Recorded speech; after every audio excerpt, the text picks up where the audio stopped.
Les Maliens ont une haine viscérale pour la Côte d'Ivoire. On sait ce qu'ils veulent de nous. Mais nous organisons la CAN. La CAN, c'est chez nous. Et comme on l'a dit, c'est la CAN de l'hospitalité. C'est la CAN de l'hospitalité. Mais le Mali, on voit ce qui se passe. Mais n'allons pas rentrer dans ça. Cette CAN-là est trop chère pour le président Alassane Ouattara. Mais nous, en tant que disciples du président, nous devrons aller dans la même vision que le président. Mais le match du Burkina Faso qui s'est joué hier et qui a tourné à la faveur du Mali, ils sont bien contents et ils sont en train de chambrer les Burkinabés. Mais il y a un fait que moi j'ai remarqué. Les Maliens savent que tous les Ivoiriens avaient pris faire cause pour le Burkina Faso dans ce derby des pays de coup d'État. Les Ivoiriens avaient arboré le maillot du Burkina Faso. Quand tu passais un peu partout dans les rues, tu voyais que les maillots de l'équipe nationale du Burkina sur les Ivoiriens et les Burkinabés. Mais partout où je suis passé, je n'ai vu aucun maillot malien sur un Malien, à plus forte raison dit que sur un Ivoirien. Quand je regarde tout ça là, je me dis que les Maliens sont arrivés à la conclusion que il y a quelque chose qui les attend. Ce qu'ils ont créé, ils risquent de payer ça. Sinon, les autres matchs là, les Maliens avaient les maillots partout ici en Côte d'Ivoire. Ils portaient les maillots sans problème. Mais le match d'hier là, moi je n'ai pas vu, en tout cas, un Malien sortir dans la rue avec un maillot. Mais pourquoi ils n'ont pas porté les maillots?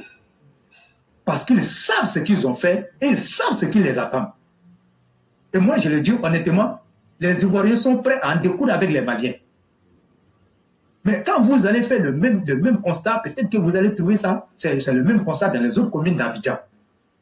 Parce que tout le monde est arrivé à la conclusion qu'ils en ont marre du comportement de ces Maliens-là.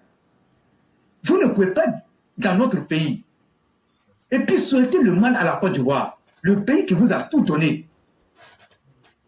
Donc, moi, j'ai dit aux gens que par rapport au samedi là, que les autorités prennent des dispositions. Les guides religieux qui sont en train de prédire la défaite de la Côte d'Ivoire, c'est là qu'on les attend. De sortir, aller faire des communications dans les églises, dans les temples, dire aux gens, aux supporters de tous les camps, je vais parler des Ivoiriens et des Maliens, à l'apaisement. Et comme la police nationale a commencé à le faire, à Djamé, c'est le cas. On fait les communications dans les marchés, faire comprendre aux supporters ivoiriens et maliens que le football est un jeu. Le football, c'est le fair play qui prime. Les émotions ne comptent pas dans le football. Et que le samedi, là, il faut que chacun mette en tête que mon pays peut gagner comme ne pas gagner. Et si mon pays gagne là, je dois rester dans, comment on appelle, je dois contrôler mes émotions. Si mon pays perd, je ne dois pas tomber dans la violence. Et ça, moi j'aimerais saluer nos imams. Pour ça, j'aimerais saluer les imams de la Côte d'Ivoire. Dans beaucoup de mosquées, les gens communiquent à cet effet. On dit aux fidèles, ne tombez pas dans la provocation, c'est le football. Tout peut arriver. Mais est-ce que de l'autre côté de la frontière, je vais parler du Mali, est-ce que c'est le même discours qui est tenu dans les mosquées au Mali? Ce n'est pas parce que nous avons peur des Maliens que je suis en train de le dire. Mais s'il arrivait qu'on crée des troubles dans cette camp-là, c'est la Côte d'Ivoire qui a tout à perdre. Pourquoi je le dis? Parce que le football là, la FIFA n'aime pas la violence dans le football. Et nous avons construit 6 jolis stades aux normes internationales, que d'ailleurs tout le monde apprécie. Mais quand nous faisons ça, ça veut dire que nous avons encore l'intention de réorganiser la Coupe d'Afrique. Mais quand on vient tomber dans la provocation et qu'on casse tout et qu'il y a eu des blessés des autres nationalités qui sont venus, mais c'est la Côte d'Ivoire qui sera sanctionnée. Demandez-vous pourquoi l'Algérie n'arrive plus à organiser la Coupe d'Afrique. C'est parce qu'il y a des années antérieures, l'Algérie s'est comportée comme ça. Et depuis lors, l'Algérie peine à obtenir l'organisation de la Coupe d'Afrique. Je suis en train de le dire, ce n'est pas parce que je suis fair play. Je ne suis pas fair play. Mais nous sommes dans une circonstance qui nous oblige à aller bas la terre, chers Ivoiriens. Allons-y bas la terre. Si nous faisons ça, le Mali n'a rien à perdre. C'est nous, on a quelque chose à perdre. Ça va ternir l'image de la Côte d'Ivoire. Alors que nous avons dit que cette CAN sera la CAN jamais organisée sur le continent africain. Mais quand vous regardez, au regard même du parcours qui a été déjà fait, aujourd'hui, nous entamons peut-être l'avant-dernière ligne de cette compétition. Mais ça veut dire qu'on a reçu l'organisation de la CAN. Effectivement, elle est la meilleure de la CAN. Les journalistes que vous connaissez, qui cherchent toujours la petite bête pour essayer de dénigrer le pays, mais ils ont tout fait. Jusqu'à présent, ils n'ont pas encore vu de faille. Mais c'est la biéterie qui a failli gâter, comment on appelle, la compétition, mais ça a été vite rattrapé. Aujourd'hui, tous les journalistes internationaux sont unanimes que la Côte d'Ivoire a vraiment organisé la meilleure CAN jamais organisée sur le continent africain. Mais chers Ivoiriens, vous qui m'écoutez, mais quand vous-même vous voyez ça, des journalistes en train d'encenser la Côte d'Ivoire, des journalistes en train de féliciter la Côte d'Ivoire, comment on appelle, sur son organisation, mais est-ce que c'est à nous de venir cacher tout ce qui a été déjà fait? Je dis non. Ça serait très bête de notre part de tomber dans la provocation et de se laisser emporter par les émotions et cacher ce qu'on a déjà fait. Le président Alassane Ouattara a tellement tenu à cette CAN-là. Aujourd'hui, le rêve est devenu une réalité. Et cette CAN-là va rester dans l'histoire pendant longtemps. Chers Ivoiriens, moi je me mets humblement à genoux et je vous demande pardon. N'allons pas créer des trous à Boaké. Pardonnez, n'allons pas créer des trous à Boaké. C'est une compétition et que le meilleur gagne. Je suis Ivoirien, mais je souhaite que la Côte d'Ivoire gagne. Je souhaite que la Côte d'Ivoire gagne. Et je suis sûr que la Côte d'Ivoire va gagner. Mais je le répète encore, restons humbles. Restons humbles. Vous-même, vous le savez, on dit l'humilité précède la gloire. Ne faisons pas trop la grosse tête. Le football est imprévisible. Mais je crois que le samedi 3, les dieux du football seront ivoiriens. Je tiens à faire cette communication pour demander à tous les Ivoiriens, mettons bas la terre. Mettons bas la terre. Moi, je vous demande pardon. Mais vous me connaissez, si c'est pour aller dans le sens de gâter là, moi je suis premier. Moi je suis premier. Parce qu'aujourd'hui, quand vous regardez ici, là, moi je le dis, hein, surtout à Bobo ici, les Maliens là, avec leur grande gueule, mais hier là, ils sont rentrés dans leur coquille. Ça veut dire qu'ils ont senti ce qui est en train de venir. Mais laissons comme ça, l'atmosphère est très lourde. Je vais le répéter. Ceux qui sont du côté de Boaké, qu'ils prennent des dispositions pour ne pas qu'on en arrive à des violences. Et ces violences-là ne fera que coûter très cher à la Côte d'Ivoire et le Mali n'a rien à perdre. Je le dis honnêtement, parce qu'il est vrai aussi, hein, ils vont vouloir tomber dans la provocation, nous provoquer, et puis, comme on appelle, chercher à gâter les choses. Mais quand on connaît déjà les velléités de déstabilisation qui sont là, les coups qui sont déjà formés par Soro Guillaume et c'est comme on appelle, ses alliés, mais pourquoi on va les accompagner dans ça? Quand tu connais le plan de quelqu'un, tu sais ce qu'il cherche à te faire là, mais je crois qu'il t'appartient maintenant de savoir où mettre tes pieds. Donc là, il faut que nous sachions mettre nos pieds, sachions marcher pour ne même pas tomber dans leur piège. Moi, je tiens à le souligner. Les opposants qui sont tapis ici dans l'homme, qui n'ont rien apporté à la Côte d'Ivoire, et leur seul souhait, c'est que la Côte d'Ivoire soit déstabilisée afin qu'ils puissent arriver au pouvoir. Mais ne profitons pas de cette CAN-là pour leur donner l'occasion. Et je crois que vu la maturité de l'Ivoirien, on ne tombera pas dans cette provocation. On ne tombera pas dedans parce que l'Ivoirien nouveau que le président Alassane Ouattara a voulu, nous avons déjà vu. Si on a été battu par la Guinée équatoriale 4-0, on n'a pas fait de dégâts, on n'a pas attaqué un étranger. C'est vrai, il y a eu des bus qui ont été caillassés, mais ça, ce sont les biens publics de la Côte d'Ivoire. Mais nulle part, vous allez voir qu'on dit non, la Guinée équatoriale a gagné la Côte d'Ivoire et que les Ivoiriens se sont levés pour s'attaquer aux Ivoiriens, comment on appelle, aux Équato-Guinéens qui sont ici. C'était pareil pour le Sénégal, comment on appelle, pour le Nigeria. Nous avons été battus par 1-0. J'étais au stade Ebimpe, mais nous sommes sortis ensemble avec les supporters nigérians. Ils ont fait la fête et même là, ils avaient peur. Mais c'est nous encore, nous les avons galvanisés comment on appelle, de célébrer leur victoire. C'est aussi ça le propre de l'Ivoirien. C'est aussi ça le propre de l'Ivoirien. Et donc, si nous n'avons pas pu, comment on appelle, toucher un seul cheveu d'un Nigérian ou encore d'un Équato-Guinéen, mais ce n'est pas à la dernière minute qu'on va venir cacher la fête. Pardonnez, allons-y doucement. Après la CAN là, on reviendra à nos moutons. C'est ce que vous devrez comprendre. La CAN, c'est juste un mois. À partir du 11 février, c'est terminé.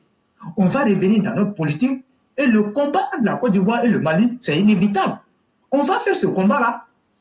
Et moi-même, je prie Dieu qu'il quitte, que la CEDEAO accepte, qu'il quitte la CEDEAO. Donc, il faut le dire tout net. La compétition, ce n'est qu'un mois.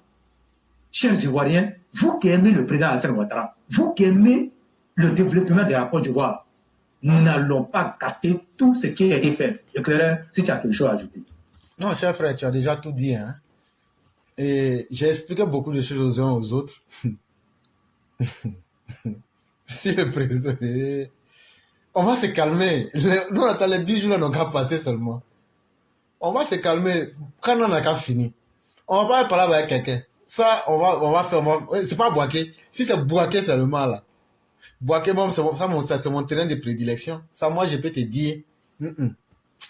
Non, on va pas unir le chef de l'État. Ça, je peux te promettre ça. Maintenant, c'est que moi, je crains, là.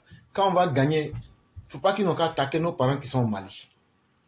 C'est tout ce que je demande. Parce que les choses vont vite et les manipulations sont là. Et ce sont des gens qui ne tiennent jamais leur parole parce qu'ils ne sont pas du tout honnêtes. Il faudrait que nos compatriotes ici qui sont au Mali prennent toutes leurs dispositions pour éviter la furie de ces personnes-là. Mais dire qu'on va aller unir le président, non, ça loin de là. Non, ça ne se fera pas. Cette CAN, telle qu'elle a débuté, dans la paix, dans l'ordre, ainsi finira-t-elle, ça on peut vous l'assurer. C'est ce que j'allais dire pour vous laisser la parole. Ok, merci. Voilà, merci beaucoup. Et vraiment, c'est important de rappeler ça parce qu'on ne peut pas contrôler les émotions d'un être humain. Donc, c'est aussi ça. Et moi, je crois qu'au Mali, nos frères qui sont là-bas, je sais, ils sauront comment se comporter parce que je connais les Ivoiriens, ils sauront comment se comporter. Donc, c'est important de dire ça. Maintenant,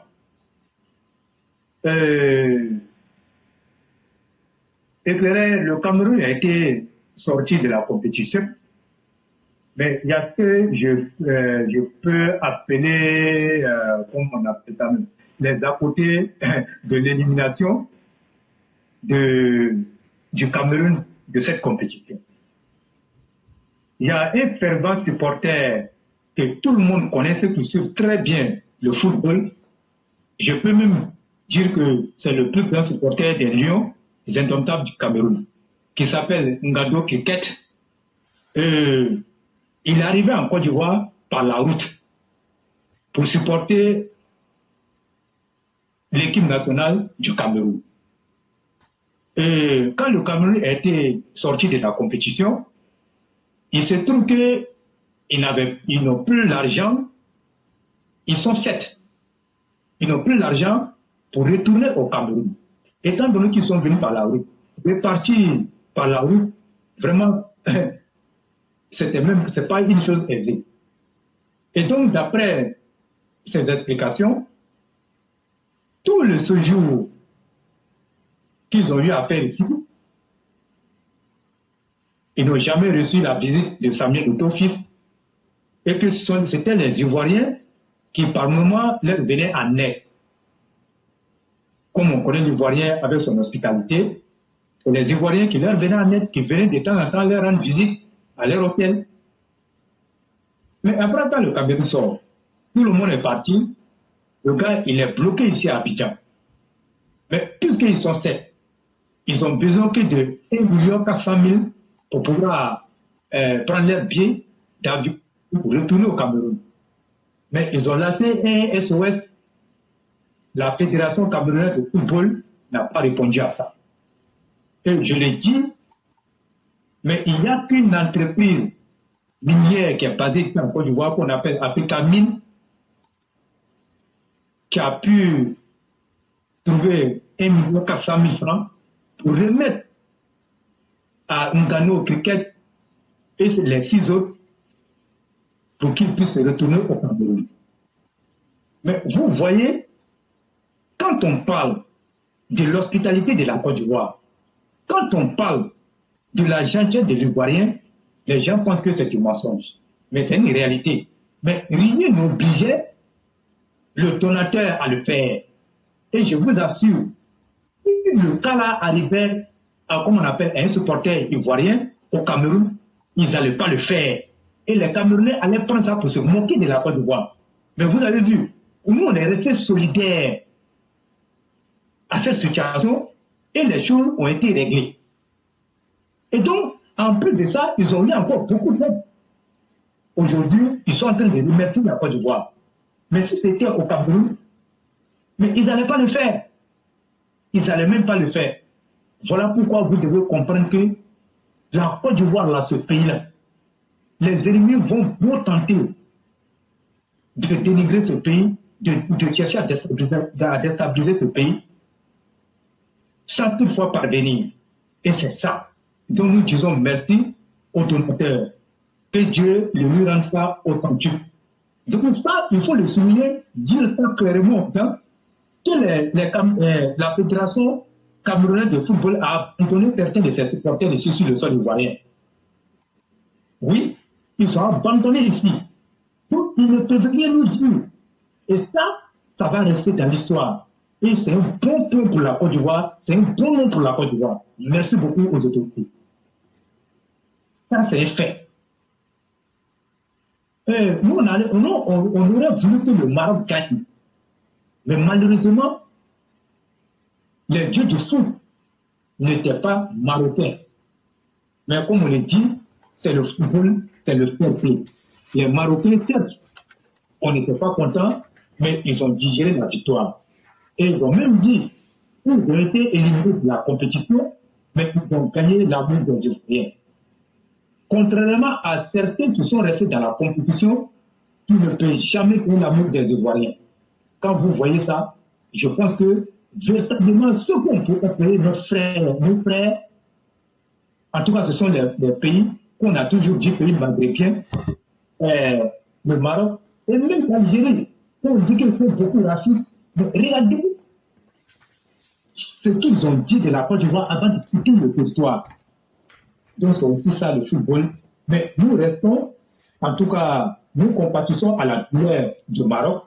Et puisque, on va le dire tout net, c'est parce que notre qualification est passée. Donc on ne va pas quand même se jouer les hypocrites. Mais je crois que les Ivoiriens ont vraiment soutenu le Maroc de façon sincère. Parce que quand vous regardez, il y avait plus de 18 000 et quelques spectateurs étaient à Centre-Ville quand le Maroc jouait. Mais ce sont les Ivoiriens qui étaient là-bas. Et donc vraiment, la Côte d'Ivoire a soutenu le Maroc au dernier coup de cycle. Et nous leur disons merci de reconnaître tout ça là et vivre la fraternité marocaine pour que vive la paix entre les deux pays.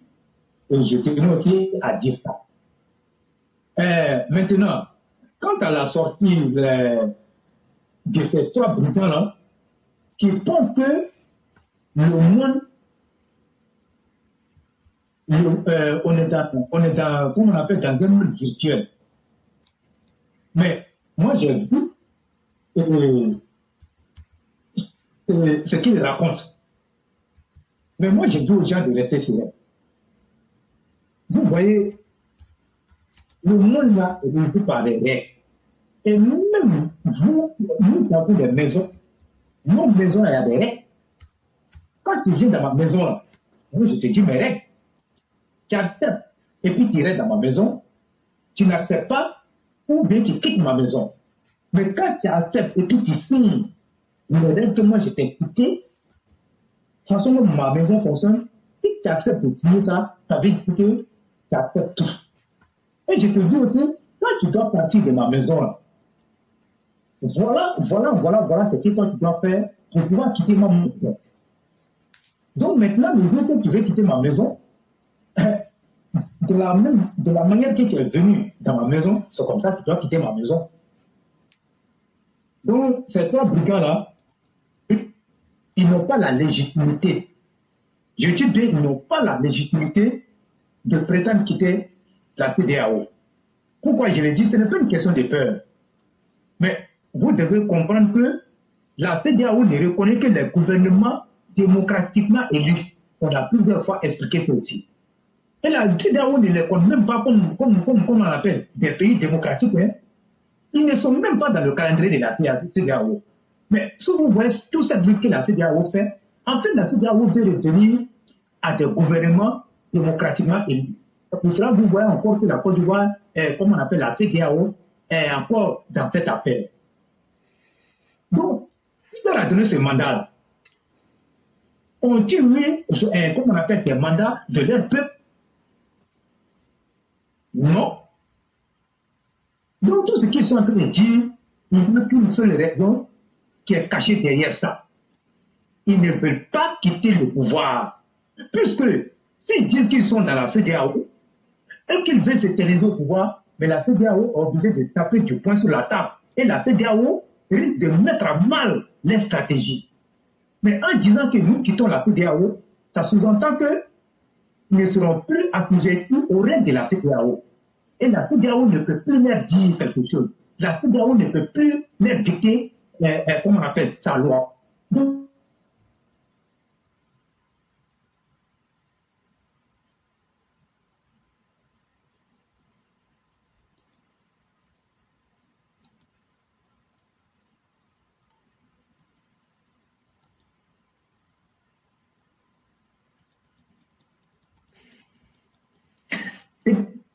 et donc, vous voyez, s'ils sont dans la CEDEAO est obligée de leur dire clairement que vos mandats, le délai qu'on vous a donné pour gérer la transition est terminé, vous devez débarrasser le plancher. Donc, en fait, ils pensent qu'ils sont malins. Donc, c'est tout ce qui se cache derrière ça. Sinon, il n'y a rien d'autre.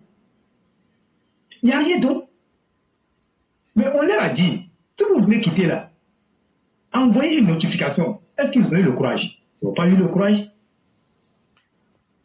Et ils ne peuvent même pas avoir le courage de le faire. Donc, ils sont dans une sorte de chantage, mais ça ne peut pas passer. Ce chantage-là ne passera pas. Et la CEDEAO, pour le moment, est calme. Est-ce que vous voyez la CEDEAO s'affole?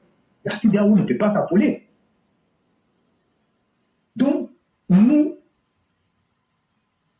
les observons et restons sereins. Mais s'ils quittent la CEDEAO, mais c'est une bonne chose pour nous. Mais rappelez-vous de la Grèce. La Grèce, là, le pays que vous connaissez, qu'on appelle la Grèce, qui est à l'Union européenne. Mais tout le monde connaît les difficultés que les Grecs ont eues. Les difficultés financières. Mais par combien de fois les pays de l'Union européenne n'ont pas tenté de sauver la Grèce? Donc, il y a même eu un président pour gérer ça. Mais à un moment donné, certains pays de l'Union européenne avaient demandé que la Grèce quitte l'Union européenne parce qu'on ne pouvait pas continuer éternellement à les aider de façon financière. Donc la Grèce était devenue un problème pour l'Union européenne. Mais quand vous regardez ces trois pays-là, mais ce sont ces trois pays-là qui sont ces trois pays sont un véritable problème pour la CEDEAO. Ils ne sont même pas à jour de leur cotisation. Mais quel est le PIB de ces trois pays réunis? Mais leur PIB même là, ou bien leur budget de fonctionnement ne vaut même pas le quart même du budget de la Côte d'Ivoire. Mais quels sont ces pays qui sont plus, comment on appelle, qui sont plus vulnérables et qu'on est obligé de les aider tout le temps? C'est le Mali, c'est le Burkina, c'est le Niger.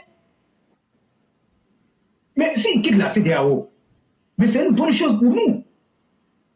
Et tout ce qu'on avait essayé d'appliquer et qu'on s'est accroché sur cette question de la CEDEAO des peuples et non la CEDEAO des États, mais nous on va arriver là. Mais il n'y aura aucune pitié pour les Maliens, ici en Côte d'Ivoire. Il n'y aura aucune pitié pour les Burkinabés, ici en Côte d'Ivoire. Et il n'y aura aucune pitié pour les Nigériens, ici en Côte d'Ivoire. Celui qui ne veut pas entendre ce que je dis, il n'a qu'à fermer ses oreilles.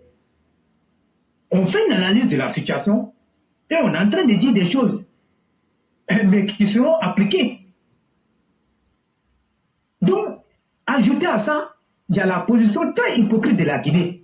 Éclairé qui a parlé, et moi je salue de passage notre maire blanc, qui a eu le nègre et qui a parlé de ça. Mais c'est une position très hypocrite. Ils sont assis sur deux chaises, au milieu de deux chaises. Quand ça va de l'autre côté, ils vont sauter là-bas. Quand ça ne va pas de l'autre côté, ils ne sautent pas là-bas.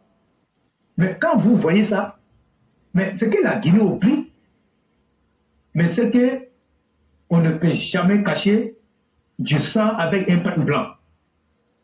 Comment tu vas faire pour cacher ce sang? Donc nous on est là et puis on est là. Et compte tenu de la situation que la Guinée a vécue et que la Côte d'Ivoire a apporté son apport, son soutien à la Guinée est dans l'obligation de se jouer les équilibristes et de faire comme s'ils ne sont pas les États du Sahel. Pourtant, c'est la Guinée qui a prononcé le premier mot qu'ils allaient quitter la CEDEAO. Mais quand les choses ont mal tourné, ils se sont recroquevillés et ils sont là, ils sont tapés comme un chat qui est à l'affût, en train d'attendre. Mais il faut qu'on soit calme. Et puis il faut qu'on soit zen dans notre attitude. Restons zen. Donc, les petits là, ils savent que l'année 2024 sera très déterminante pour eux. Et puis, il n'y aura même pas de repos pour eux. Il n'y aura pas de repos. Parce que les gens vont tellement les assommer que peut-être même là, ils vont fuir pour laisser le pouvoir.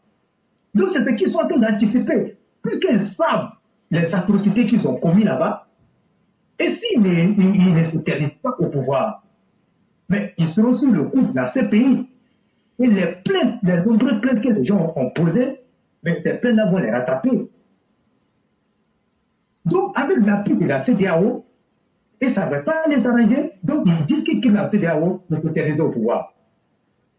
S'ils n'ont pas de légitimité, hein, ils n'ont pas de mandat. Mais souvenez-vous, le même Mali qui avait quitté le franc CFA n'a pas couru en plein midi pour venir demander pardon pour réintégrer le CFA. Ça a été comme ça. La Mauritanie qui a quitté la CEDEAO depuis 1998, j'étais encore au collège, c'est pas la même Mauritanie là qui est depuis combien d'années en train de pousser pour revenir dans la CEDEAO. Mais quel intérêt la Mauritanie a vu courir encore pour venir réintégrer la CEDEAO? Pendant que vous dites que, à cause de vos intérêts personnels et non les intérêts du peuple, vous dites que vous quittez la CEDEAO. Vous voyez? Et même le Maroc est en train de pousser pour venir dans la CEDEAO. Il n'y a que le Nigeria qui est encore sceptique parce que le Nigeria pense que le Maroc va venir voler la vedette de leur leadership. Donc il y a aussi ça. Mais pendant que des pays inutiles, des pays à problème cherchent à quitter la CEDEAO, il y a des pays très puissants, il y a des pays qui se connaissent, disent qu'ils viennent dans la CEDEAO. Mais de quoi avons-nous peur? Mais ça sera une très bonne chose pour nous. Parce que quand il le dit, vous quittez la CEDEAO, vous quittez l'UEMOA.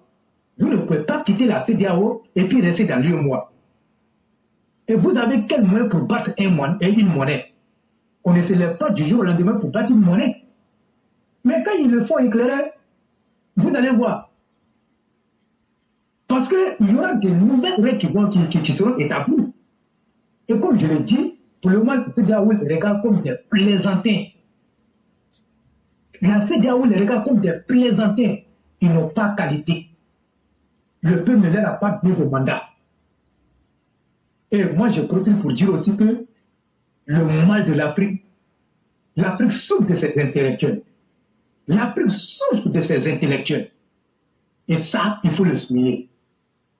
Je le dis honnêtement, toutes ces souffrances que l'Afrique a aujourd'hui, ce sont ses intellectuels.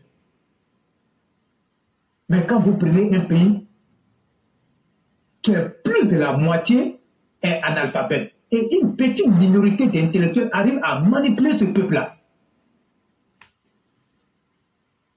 pour leurs petits intérêts. Et c'est pareil pour le Burkina, où le Burkina qui récolte beaucoup d'intellectuels aujourd'hui est en train de tomber dans cette bassette-là, dans cette manipulation d'Ibrahim Traoré avec sa bouche désirée. Mais c'est très honteux pour le Burkina et c'est très honteux même pour l'Afrique. Mais Vladimir Poutine, que vous vous encensez là, mais il est au pouvoir pour l'éternité.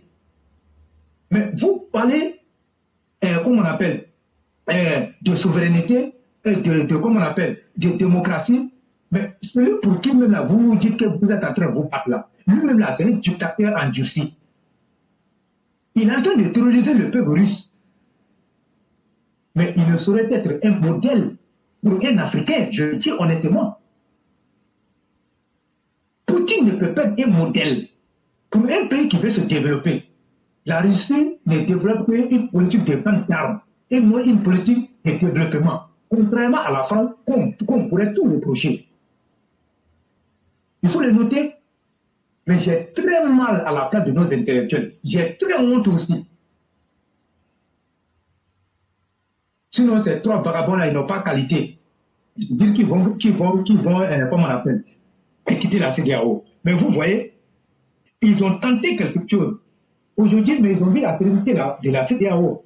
Pour qu'ils puissent, en allant se retrouver au Niger, pour faire cette réunion, et puis après, sortir pour faire une communauté conjointe, ça allait créer un tollé aussi de la CEDEAO. Et ils allaient commencer, et ils allaient prendre ça comme un instrument de chantage à la CEDEAO. Mais ils ont vite compris que cette CEDEAO-là ne va pas se laisser manipuler et que la CEDEAO a clairement indiqué qu'ils les attendent. Mais quand vous faites communiquer le Mali qui dit avec effet immédiat, c'est quoi vous appelez effet immédiat? Mais si vous dites que c'est effet immédiat, on va rapatrier tous vos ressortissants qui sont dans nos pays. Vous apportez quoi?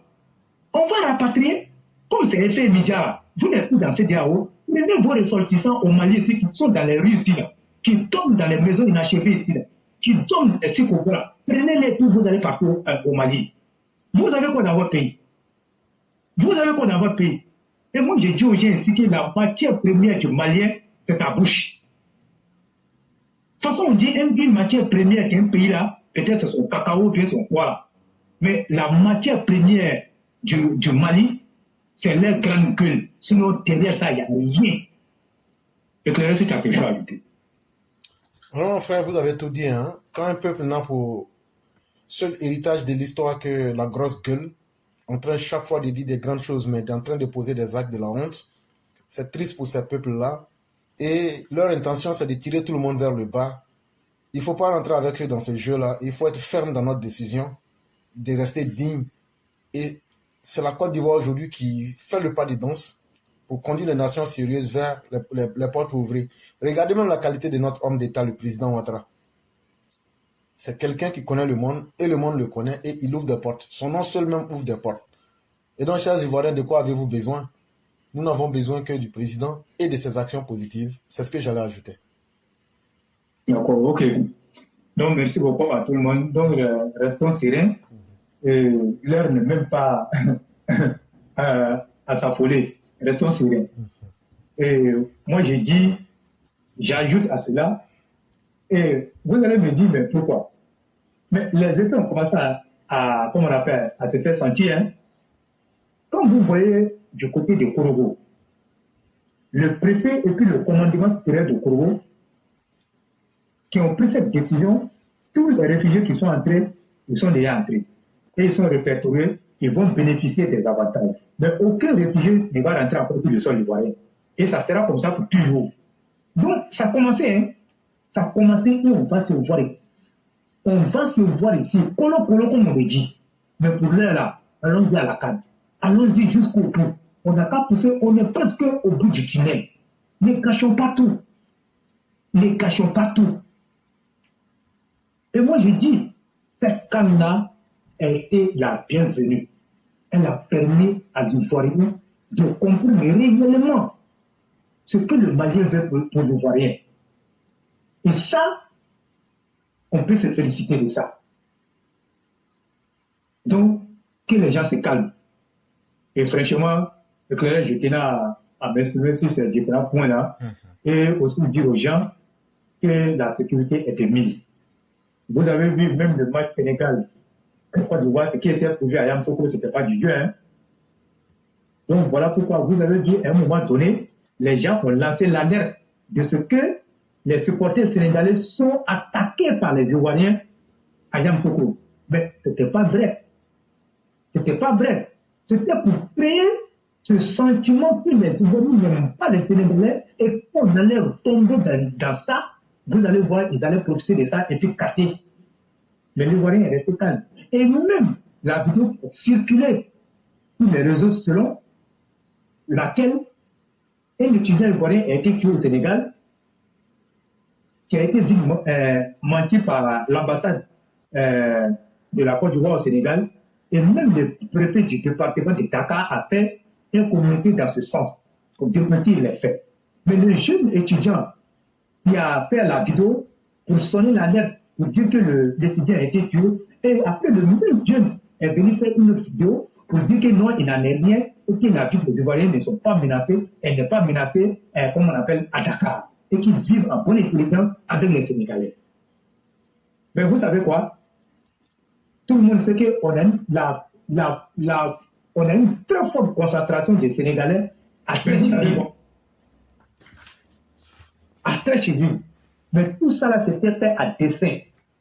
Parce qu'en disant ce genre de choses, vous avez vu, et certains cyberactivistes même, qui ne sont même pas du RDP, ont commencé à communiquer pour galvaniser les Ivoiriens. Le fait d'aller attaquer les Sénégalais pour créer, comme on appelle les troupes, et jeter le discrédit sur leur cadre, et puis profiter pour déstabiliser le pays. Mais comme l'Ivoirien, avant de faire une entreprise, réfléchit d'abord. Avant de tomber dans ça, les Ivoiriens ne sont pas allés dans leur sens. La DEP a fait une communication où elle est en train de dire que jamais un seul Ivoirien a été touché au Sénégal qui vont sentir ça en Côte d'Ivoire. Mais toi, tu es aux États-Unis, tous les cyberactivistes souverainistes ont pris. Mais est-ce que vous vous êtes posé la question, pourquoi aujourd'hui c'est eux qui sont en train de défendre les Ivoiriens? Tiens, vous avez la part. Est-ce que vous vous êtes posé la question des gens qui sont auparavant virulents, qui cherchent à déstabiliser la Côte d'Ivoire, subitement c'est eux qui sont en train de défendre même la Côte d'Ivoire? Donc il y avait quelque chose qui était caché. Donc il y a l'intention, et puis la Côte d'Ivoire, les Ivoiriens se soulevaient pour aller attaquer les Sénégalais. Non, ça ne s'est jamais passé. Même dans le cas des Assec Protocol. Mais les Ivoiriens ne croyaient pas. C'est quand on a commencé à vivre les images, et puis nos Ivoiriens ont témoigné là-bas, et maintenant que les gens se sont attaqués aux Ghanéens ici. Mais depuis lors, le peuple a toujours respecté la Côte d'Ivoire. C'est-à-dire que nous, on ne se lève pas comme ça pour tomber dans les choses. Mais quand c'est avéré, et qu'on sait que ce n'est pas bon, c'est là où on agit. Mais dans notre cas, des gens qui ont cherché toutes les solutions possibles pour déstabiliser la Côte d'Ivoire, ils attendaient la canne là pour jeter leur dernière cartouche pour déstabiliser le pays. Merci beaucoup aux Ivoiriens, merci aux bonnes gens, merci à l'Ivoirien nouveau. Restons concentrés, restons derrière le président et restons. Nous n'avons qu'un seul but, c'est la Côte d'Ivoire. Je n'ai pas autre pays ailleurs. Si la Côte d'Ivoire est déstabilisée, c'est que c'est ma vie qui est déstabilisée. Et ceux qui ont les deux pays, eux peuvent souhaiter comme on appelle la déstabilisation de la Côte d'Ivoire. Mais nous qui avons un seul pays, nous ne pouvons jamais souhaiter que la Côte d'Ivoire soit déstabilisée parce que c'est notre patrie. Je m'arrête là. Merci infiniment, le roi du printemps. J'allais profiter pour dire merci à tous ceux qui, à cette heure tardive, ont pu maintenir le cap, ceux qui ont, à travers leurs commentaires, à travers les partages, à travers la mise des cœurs, vous avez aidé à la réalisation de cette émission. À tous ceux qui sont venus, qui ont donné des solutions à travers les propos qu'ils ont tenus, nous tenons à vous dire merci infiniment. Et sans abuser davantage de votre générosité, nous allons permettre, comme il est de coutume ici, au roi du printemps, de mettre fin à l'émission du jour. Merci à chacun. Demain, ça sera la voix du militant. On espère encore se retrouver pour partager d'autres expériences. Merci à chacun, merci à chacune. Et que cette nuit soit une nuit de paix, de grâce pour chacun d'entre nous. Le roi du printemps, vous avez la conclusion. Ok, merci infiniment, merci à tout le monde. Merci beaucoup d'être resté jusqu'à cette heure. Et tout ce que nous pouvons dire, je vous dis merci. Et continuons la participation, comme je l'ai dit, le mois de samedi, et chaque fois que quelqu'un aura la chance de prendre la parole ici, sur ce direct-là, moi je demande simplement à la personne de faire un communiqué dans ce sens. Parce que le samedi là, franchement, moi j'ai peur. Quand je dis moi j'ai peur, parce qu'on ne maîtrise pas les émotions des gens. On a trop mis l'argent dans. Nous souhaitons réorganiser encore la CAN après le Maroc. Ils vont organiser la CAN en 2025. Vraiment, franchement, aidons le président. Il tient beaucoup à ça. Le samedi, c'est un match de football. Le perdant accepte sa défaite. Le gagnant fait sa joie sans toutefois déborder. Merci beaucoup. Merci infiniment. Merci à tout le monde. Je ne peux pas citer le nom puisque il y a longtemps nous sommes ici. Ce n'était même pas prévu que j'intervienne parce qu'il se faisait déjà tard. Merci infiniment à tout le monde. Et Dieu nous protège. Dieu protège la Côte d'Ivoire. Dieu protège tous les privés du monde entier. Merci beaucoup. Et demain sera un autre jour. Merci infiniment et excellente nuit aussi à vous-même. Et merci d'avoir eu à intervenir. Et merci infiniment et à demain.